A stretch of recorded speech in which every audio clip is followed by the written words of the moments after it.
Warahmatullahi wabarakatuh. Di video kali ini kita akan khusus membahas apa ya istilah peraturan-peraturan BI yang akan terjadi ke depannya. Jadi setelah beberapa peraturan-peraturan yang sudah dirilis ya. Jadi sebelumnya juga BI sudah memberlakukan di mana menutup kode apa ya, kode broker ya. Jadi kode broker ditutup dan kemudian baru-baru ini kode domisili transaksi ditutup ya. Jadi transaksi asing ditutup dan kemudian transaksi lokal juga atau domestik juga ditutup ya, seperti itu. Jadi kita nggak bisa melihat informasi-informasi dari broker summary ketika market masih open. Tentunya kita sudah bisa melihat ketika nanti market sudah tutup, biasanya jam setengah 5 atau jam 4 sudah mulai muncul ya informasinya di broker masing-masing ya. Nah, jadi sebenarnya kedepannya itu akan seperti apa BI? Jadi di sini saya memberikan atau saya melihat juga ya dari postingan-postingan yang ada di IG dan kemudian saya ngelihat dari komentar-komentarnya ya. Nah, di sini coba kita akan besarkan. Nah, di sini real ada yang komen ya, jadi real bandar nggak mau atau nggak bisa dibuntutin. Kemudian ada yang bilang juga yang suka scalping pakai nontonin transaksi asing bakal susah ya. Terus kemudian curang banget, yang ngapain sih aturan mesti dilakukan buat para bandar yang berduit itu. Peraturan kayak gini tidak berguna dan banyak merugikan trader retail. Siapa yang ngusul itu minta disantet, nah kayak gitulah ya. Jadi istilahnya banyak yang menyalahkan BI ya, dimana ini apa mereka apa istilahnya dalam pikiran mereka ini itu menguntungkan bandar ya, atau pihak yang berduit seperti ini juga. Nah, judi dipegang bandar, main saham juga dipegang bandar. Terus bedanya judi sama saham apa? Terus terus saya lihat lagi di sini. Nah, terus ini apa istilahnya ya, jawabannya bagus ya dari Mbak ini. Jadi semua butuh apa itu dia?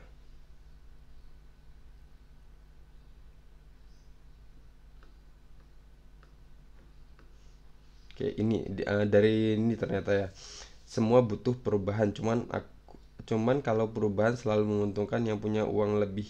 Uang lebih bukan bermaksud menyinggung siapa. Eh, ya nggak gitu juga sih sebenarnya ya. Nah, jadi tetap aja banyak yang memojokkan bahwa peraturan-peraturan yang dibuat BI itu untuk merugikan retail dan menguntungkan bandar lah, istilah seperti itu ya. Nah, di sini juga gimana jadi kalau running trade juga dihilangkan, nah, seperti itu. Jadi di sini bisa jadi ya, jadi semacam judi. Oke, jadi banyak yang akan bilang seperti itu ya. Jadi bisa dibilang nanti kedepannya ada kemungkinan juga kalau saya lihat ya. Jadi di sini iya, BI ini akan membuat peraturan-peraturan yang akan larinya ke sana. Jadi semua informasi-informasi itu akan dihilangkan. Jadi sebenarnya di sini BI itu kalau menurut saya pribadi justru itu untuk apa istilahnya, untuk mengamankan retail dari pergerakan harga saham yang sering dimainkan oleh bandar. Justru di sini kan mereka pada bilang bahwa ini semua untuk dimanfaatkan atau requestan dari bandar ya. Oke, sini coba kita lihat lagi.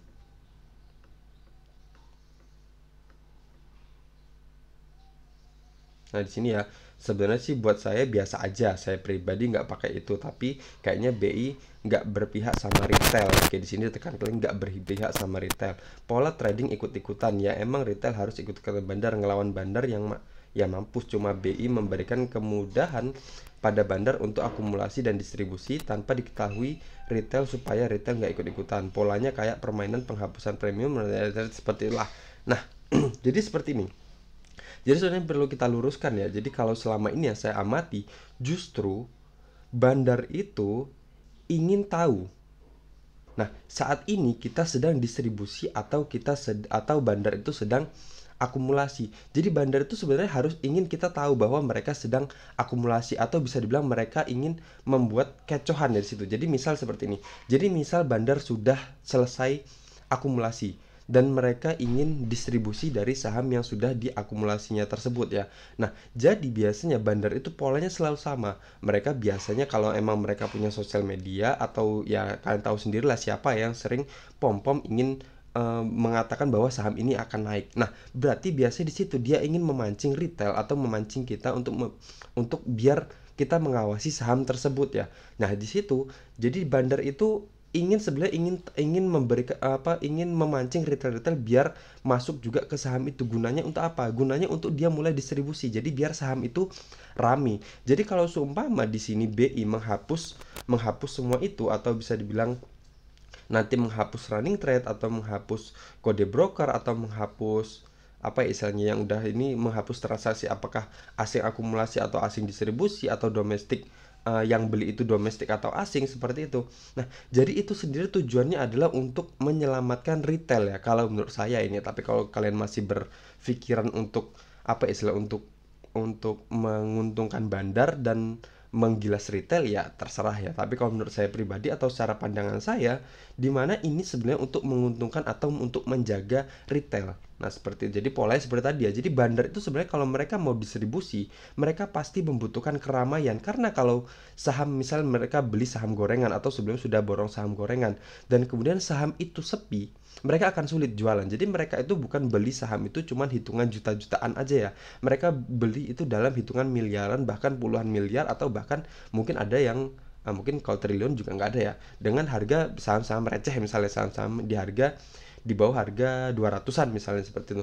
Nah, mereka itu membutuhkan masa untuk menjual saham mereka agar cepat terjual. Kalau misal seperti ini, kita analogikan aja. Misal ada pedagang di pasar, mereka punya stok buah melimpah seperti itu, dan kemudian ternyata pasar itu sepi, mereka mau jual kemana? Iya kan? Logikanya seperti itu. Mereka mau jual kemana? Sedangkan mereka punya barang banyak, tapi pembelinya itu nggak ada. Nah, jadi di sini bandar itu gunanya kalau selama ini masih ada informasi broker, misal seperti itu. Dan kemudian kita lihat, oh ternyata broker ini atau misal aja ini running trade masih ada nih, masih berjalan ya, atau belum dihilangkan oleh BI. Nah, misal seperti, oh ternyata ini harga sekian di HK terus nih, terus bidnya tebal nih, atau permintaan belinya tebal nih. Padahal bidnya itu adalah ganjilan bandar, atau bisa dibilang pancingan bandar, atau bisa dibilang bid palsu ya. Jadi mungkin kalau yang sudah terbiasa melihat bid offer, ada bid palsu di mana dia berderet di harga-harga tertentu dengan jumlah lot atau dengan antrian beli yang sama. Nah, tapi kalau di sini retail yang belum paham antara bid palsu itu, mereka hanya beranggapan bahwa ketika bidnya lebih tebal dibandingkan dengan offer, berarti saham ini sedang rame atau akan ada kemungkinan harga akan dikerek naik atau akan bergerak naik seperti itu. Tapi nyatanya kalau kita sadar, ternyata itu adalah pancingan bandar biar saham tersebut rame, dan kemudian harga emang benar dinaikkan sesaat. Tapi kemudian setelah sudah rame di situ, sudah mulai rame, jadi banyak yang HK, banyak yang ikutan antri di bid, dan kemudian barulah bidnya dicabut, dan kemudian bandar mengguyur atau memberikan barangnya atau mendistribusikan barangnya ke orang yang antri atau yang ikutan antri di bagian bid tadi. Nah, jadi seperti itu. Jadi sebenarnya di sini kalau menurut saya pribadi ya tadi ya. Jadi di sini BI itu sebenarnya tujuannya untuk menyelamatkan retail, bukan malah menyelamatkan atau mengayakan bandar untuk lebih kaya lagi ya, seperti itu. Nah, di sini juga kalau menurut saya pribadi, kalau nanti kebijakan-kebijakan itu dilakukan, jadi nanti kalau kalian sudah terbiasa menggunakan atau sudah transaksi di GoTrade ya, misalnya kita membeli saham-saham di Amerika itu, justru itu tidak ada semua yang transaksi atau semua yang disuguhkan di broker seperti broker di Indonesia saat ini ya. Dimana kalau kita transaksi di GoTrade itu kita cuma ada pilihan beli, jual, dan kemudian cuma disuguhkan dengan tradingnya, chartnya ya, seperti itu pergerakan chartnya. Jadi kita hanya bisa melihat apakah dia sedang uptrend ataukah sedang downtrend seperti itu, dan kemudian kita mungkin bisa kombinasikan dengan sentimen-sentimen dan kemudian dari fundamental perusahaan itu sendiri atau perusahaan itu kita kenal ya. Nah, jadi nggak ada yang namanya bid offer, itu nggak ada. Terus dari broker summary itu juga nggak ada. Terus dari transaksi yang beli itu siapa juga nggak ada. Ya udah, nggak masalah. Yang penting kita dengan trading plan kita yang kuat. Jadi mungkin ke depannya BI ini akan mengarah ke sana ya. Jadi tujuannya untuk apa? Tujuannya untuk menyelamatkan retail sebenarnya. Biar harga itu lebih stabil daripada apa ya istilahnya, lebih stabil daripada kita yang emang untuk kan BI ini tujuannya kan mengencangkan atau istilahnya apa ya, sedang mengajak kita untuk yuk nabung saham seperti itu. Nah, tapi di sini ternyata kedepannya ternyata banyak yang apa ya, dihilang-hilangkan ya. Jadi kebanyakan retail merasa oh kok gini BI seperti ini. Padahal ya tujuannya seperti itu sebenarnya untuk agar market lebih stabil lagi. Jadi scalper itu bisa dibilang nanti lama kelamaan akan hilang ya, akan mati ya seperti itu. Nah, jadi kan biasanya scalper itu yang sering membuat harga itu awalnya dia bisa naik drastis dan kemudian juga bisa rontok drastis ya seperti itu. Nah, jadi di sini yang biasa transaksi di GoTrade mungkin mereka akan sudah siap ya. Jadi untuk yang transaksi di GoTrade mungkin nanti mereka sudah siap kalau seumpama nanti bursa Indonesia juga akan mengikuti atau melakukan kebijakan yang sama dengan yang dilakukan di kebijakan di Amerika ya seperti itu. Nah, di sini saya sendiri kalau sebenarnya saya lebih nyaman juga menggunakan GoTrade. Sebelumnya saya di sini pernah posting ya. Kalau kalian sudah masuk ke grup WhatsApp kami, di sini kita saya lihat ya di sini tanggal 25 Mei, di sini per retur saya atau kenaikan saya sekitar 121% ya di sini di tanggal 25 Mei ya. Jadi saya naik atau portofolio saya bertumbuh 121% ya di sini. Jadi di sini saya hanya cukup menggunakan technical analisis saja tanpa pusing memikirkan bid offernya seperti apa, broker summary-nya seperti apa, dan kemudian memikirkan dari transaksi asing dan domestik, apakah asing sedang distribusi atau domestik sedang akumulasi seperti itu. Dan kemudian di sini saya bisa dengan ringan langkah, oke, ini waktunya beli karena secara teknikalnya bagus, dan kemudian resikonya juga kecil, saya langsung masuk gitu aja. Dan kemudian saya lihat lagi dimana sebelumnya tadi ya di tanggal 25 Mei tadi portofolio tadi bertumbuh sekitar 121% dan kemudian di tanggal 26 Mei-nya saya naik sekitar jadi 132% ya. Dan kemudian di sini 1 bulan dari tanggal 26 Mei ini, kita lihat lagi di tanggal 25 Juni, di sini portofolio saya sudah bertumbuh jadi sekitar 284%-an. Berarti bisa dibilang meningkat 100%-an ya. Ya 100%-an lebih ya. Oke, jadi seperti itu. Jadi di sini kalau yang bilang ya seperti tadi ya. Jadi di sini kalau yang bilang BI melakukan kebijakan-kebijakan ini untuk merugikan retail ya terserah ya sebenarnya. Cuman kalau pandangan saya sebenarnya di sini untuk menjaga retail sebenarnya, untuk menjaga retail dari ganasnya bandar ya. Nah, di sini juga saya juga mencari dari artikel-artikel yang ada di Google. Nah, di sini saya guna BI akan tutup kode domisili investor mulai 27 Juni. Nah, tujuannya untuk apa di sini ya? Tadi saya nemu di mana ya?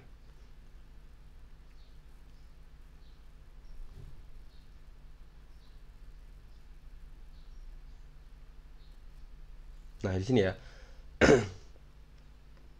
Adapun tujuan BI akan menutup kode domisili investor yakni untuk meningkatkan tata kelola pasar, yaitu membangun market governance dengan mengurangi praktik herding behavior atau menggiring pasar ke saham-saham tertentu ya.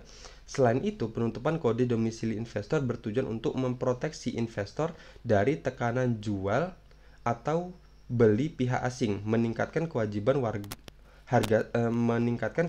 harga saham dan mengarahkan investor untuk melakukan riset sebelum melakukan keputusan investasi dengan menggunakan filosofi analisis fundamental dan teknikal. Nah, jadi seperti itu. Jadi di sini kalau ditekankan dari sini ya, jadi di sini biar kita nggak gampang ikut-ikutan gitu aja. Jadi banyak mungkin di luar sana mereka itu beli saham itu enggak memikir secara teknikal analisisnya dan tidak tidak menganalisis secara fundamentalnya. Jadi hanya ikut-ikutan aja. Jadi ketika asing beli, mereka putuskan ikutan beli juga.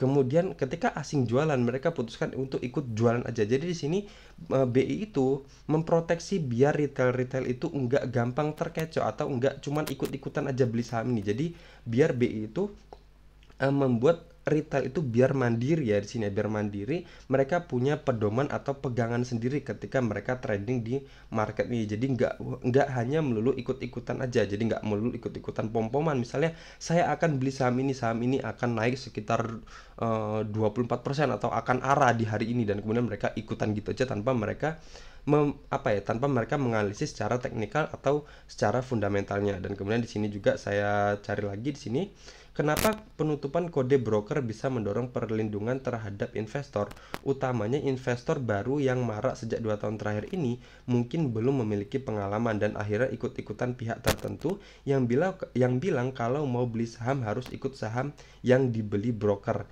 dan kalau broker jual juga ikutan jual. Ini bisa dipakai untuk tujuan-tujuan yang kurang baik ya. Jadi seperti itu. Jadi kode saham ya, kode broker misalnya ada yang menandai bahwa saham MG misalnya, oke, berarti kalau MG sedang akumulasi berarti ada kemungkinan harga besok akan dikerek naik. Dan kemudian ada YP misalnya, kalau YP masih hold hari ini berarti ada kemungkinan besok harga akan masih dikerek naik. Dan kemudian ada broker apalagi ya, MG, YP, terus saya lupa karena udah lama nggak memperhatikan itu ya.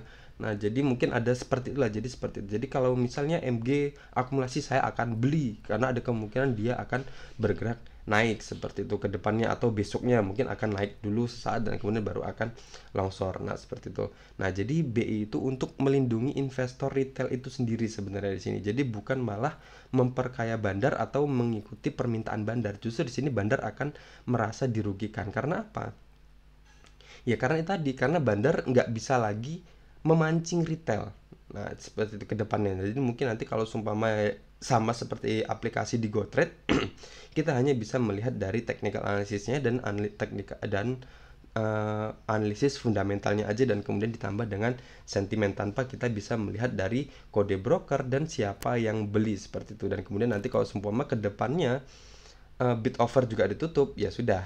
Jadi kita sebenarnya retail akan lebih aman lagi seperti itu.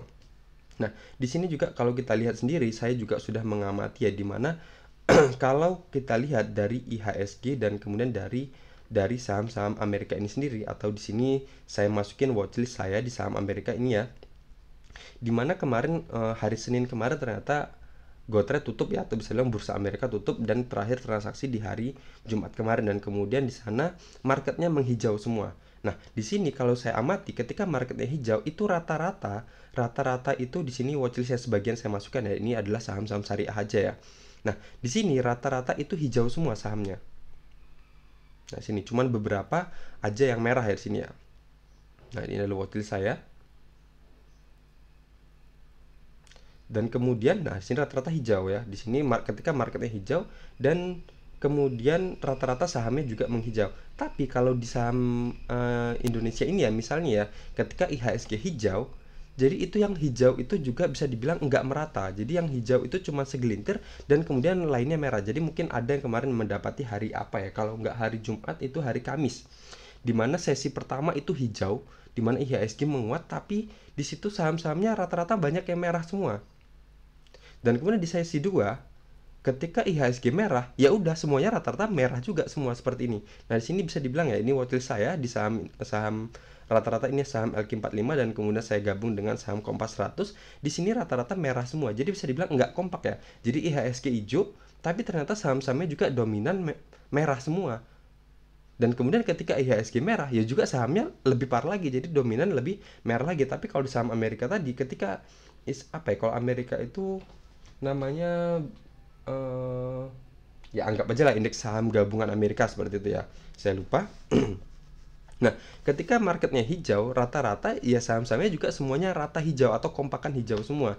Dan kemudian kalau marketnya emang lagi merah, rata-rata ya emang dia saham-sahamnya semuanya rata-rata merah. Jadi kompak. Jadi kita bisa memberikan analisis yang lebih apa ya istilahnya, lebih terpaku ya, ketika kita melihat oh marketnya lagi bagus nih, kemudian kita tinggal pilih aja saham-sahamnya emang sedang secara teknikalnya bagus dan kemudian secara fundamentalnya juga bagus seperti itu. Jadi kalau seumpama di saham Indonesia atau dari IHSG, oh ternyata IHSG-nya hijau nih, ternyata saham-sahamnya ternyata pada merah semua seperti itu. Nah, jadi di sini mungkin BI ini akan berkiblat kepada saham Amerika ya, atau bisa dibilang kalau yang sudah transaksi di saham Amerika sama seperti kita beli di saham GoTrade. Jadi kita hanya mementingkan dari technical analisisnya, dan kemudian dari dari analisis fundamentalnya, dan kemudian kita melihat dari sentimen-sentimen yang terjadi ya. Seperti jadi secara teknikalnya kita melihat trennya, sahamnya sedang uptrend ataukah sedang downtrend. Nah, jadi seperti itu. Jadi di sini jadi saya simpulkan kembali bahwa sebenarnya di sini tujuan BI itu adalah untuk menjaga retail ya, menjaga retail dari ganasnya bandar, bukan malah kebalikannya, bukan malah BI itu untuk melindungi bandar, untuk memperkaya bandar untuk lebih kaya lagi, dan menghancurkan retail ya, dengan menghilangkan apa ya istilahnya, dengan menghilangkan fitur-fitur yang sebelumnya sudah ada, dan kemudian kedepannya lama-kelamaan BI akan menghapus itu semua, atau fitur-fitur itu akan dihapus atau akan dihapus ya. Oke, jadi apapun itu, apapun yang terjadi ke depannya dengan peraturan yang akan dibuat oleh BI ya. Jadi kita di sini harus tetap istilahnya apa ya istilah. Jadi kita harus beradaptasi dengan peraturan baru yang akan dirilis atau yang akan diberlakukan oleh BI ke depannya. Jadi di sini kalau seumpama tadi seperti saya katakan, seperti kalau seumpama nanti BI akan berkiblat atau mengarah ke transaksi asing ya, atau transaksi di market Amerika, atau di sini di mana semua informasi-informasi itu nggak ada, jadi kita hanya disuguhkan secara chartnya aja, dan kemudian kita hanya bisa beli dan jual tanpa ada yang namanya broker sambar itu. Tentunya pasti bisa kok, saya sudah praktekkan ya. Di sini saya sudah membiasakan untuk transaksi di GoTrade. Saya dari cuman membutuhkan waktu 1 bulan aja, saya bisa menaikkan atau meningkatkan portofolio saya sebanyak 100%-an, atau tumbuh jadi 100%, atau saat ini udah sekitar hampir 300-an ya, 300% ya. Oke, seperti itu ya. Jadi di sini sekali lagi hilangkan anggapan bahwa BI itu ingin membuat peraturan-peraturan ini ingin menghancurkan retail ya, tapi di sini sini sadarlah bahwa ini sebenarnya untuk keuntungan retail sendiri, biar harga-harga saham sekarang di Indonesia lebih stabil dari harga-harga dari kondisi-kondisi sebelumnya, di mana banyak dipermainkan oleh bandar, dan bisa dibilang ya bandar-bandar lokal juga luar biasa ya. Jadi banyak yang bilang ya seperti itu, yang kita tahu lah, saya akan beli saham ini akan naik akan naik arah hari ini. Nah, bener arah, dan kemudian dia anjlok seperti itu, dan dia distribusi, dan kemudian yang ikut-ikut gitu aja tanpa punya analisis sendiri, mereka akan hancur, atau bahkan mereka akan nyangkut di situ ya, nyangkut di situ tanpa bisa jual atau tanpa bisa keluar sama sekali ya. Nah, jadi di sini BI menuntut kita untuk retail-retail bahwa retail itu ketika masuk ke dunia saham, kita harus bisa mandiri, kita harus bisa memahami technical analisis secara keseluruhan, dan kita juga harus bisa memahami analisis fundamental, dan kemudian kita harus peka terhadap sentimen-sentimen. Jadi jangan hanya ikut-ikutan apa kata orang, ikut-ikutan bahwa broker ini sedang akumulasi, saya maka besok akan masuk, dan kemudian ketika ternyata asing sedang borong, jadi saya akan masuk. Jadi jangan sampai seperti itu ya. Jadi cuman beli saham itu cuman karena ikut-ikutan aja. Justru di sini BI menanamkan bahwa retail itu harus punya pendirian yang kokoh, atau punya analisis sendiri sebelum mereka memutuskan untuk membeli saham tertentu ya. Oke, seperti itu ya. Jadi di sini untuk kalian yang memang mau latihan ya, jadi bisa latihan dulu untuk mempersiapkan diri, atau apa ya istilah, atau melakukan penyesuaian lebih dulu ya, penyesuaian lebih dulu sebelum BI benar-benar akan melakukan kebijakan yang sama seperti di market Amerika nanti ya, dimana semuanya tidak ada dan hanya disuguhkan chart seperti ini aja. Jadi kalian bisa latihan dulu menggunakan GoTrade ya di sini. Jadi kalau emang kalian ada yang mau mencoba untuk transaksi di saham Amerika, jadi analisisnya itu sama ya seperti kita menganalisis teknikal di saham-saham Indonesia seperti itu. Jadi di sini saya menggunakan MA50 dan MA200, dan kemudian saya menggunakan support struktur dan juga support trendline seperti itu, sama aja semuanya.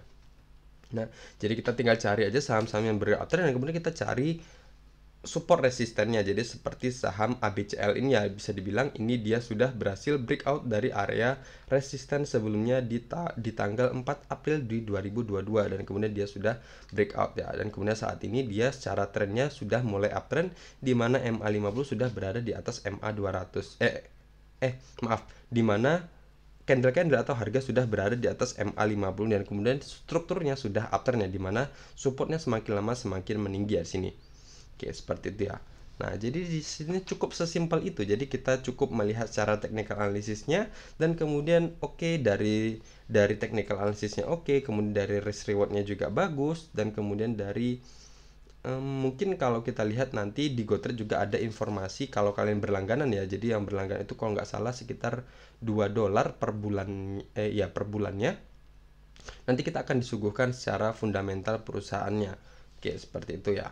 Nah, jadi kalau emang kalian mau nyoba atau mau mempersiapkan diri untuk mungkin nanti kalau BI akan ke sana, kalian bisa download dulu GoTrade ya. Nanti di sini akan saya berikan linknya di bawah atau mungkin di atas pojok-pojok sini nanti akan muncul linknya. Jadi kalian bisa download GoTrade-nya menggunakan link tersebut dan kemudian kita akan dapat sekitar kalau nggak salah $2 ya, $2 gratis ya, situ kita bisa untuk transaksi, dimana kalau di GoTrade ini kita bisa beli saham minimal dengan uang $1 aja kita sudah bisa transaksi ya. Oke, seperti itu ya. Jadi untuk video kali ini, jadi sekali lagi saya ingatkan jangan seperti yang udah mindset kita ya, dimana di sini BI melakukan peraturan-peraturan ini untuk mengayakan bandar dan untuk menggerus retail dan kemudian tadi ada juga yang saya baca ya udahlah skip aja lah dari Bursa Efek Indonesia ini atau dari transaksi saham di BI ini. Oke, tadi mana ya? Oke, jadi di sini ya. Oke, ini yang maksudnya. Oh, ternyata itu maksudnya semoga menemukan metode lain yang bisa membantu kinerja portonya, Mas. Oke, terus. Nah, seperti ini. Jadi di sini sudah pesimis ya. Iya, Bu, maksudnya mewakilkan analisis semuanya ditutup apa daya retail seperti saya. Nah, jadi sini kan sudah pesimis ya. Jadi dia sudah pesimis bahwa dia dengan ditutupnya semua itu dan tutupnya kode broker, tutupnya transaksi asing dan transaksi domestik, dia bisa dibilang dia merasa dia akan buta ke depannya transaksinya. Padahal ini sendiri kalau menurut saya ini sendiri untuk menyelamatkan retail agar harga saham Indonesia itu akan lebih stabil dan tidak gampang dipengaruhi oleh bandar, dimana kalau secara saya alami sendiri bandar itu ketika mereka ingin jualan, mereka memancing bandar dengan cara meramaikan ya, pertama dari pom-pomannya dan kedua mereka akan memancing dari bid overnya, atau bisa dibilang mereka juga memancing dari nanti pergerakannya, tiba-tiba sudah naik dan kemudian dia naik 10% dan kemudian dia turun sampai 2%-an untuk menjemput retailnya dan kemudian dinaikkan lagi dan kemudian barulah dibanting sampai ARB berjilid-jilid ke depannya. Oke, seperti tadi ya. Jadi kalau masih ada yang perlu kita diskusikan lagi, silahkan komen di bawah. Mohon maaf kalau ada yang saya ulang-ulang untuk kalimatnya. Jadi di sini saya hanya ingin menekankan aja ya. Oke, sekian aja dari saya. Assalamualaikum warahmatullahi wabarakatuh.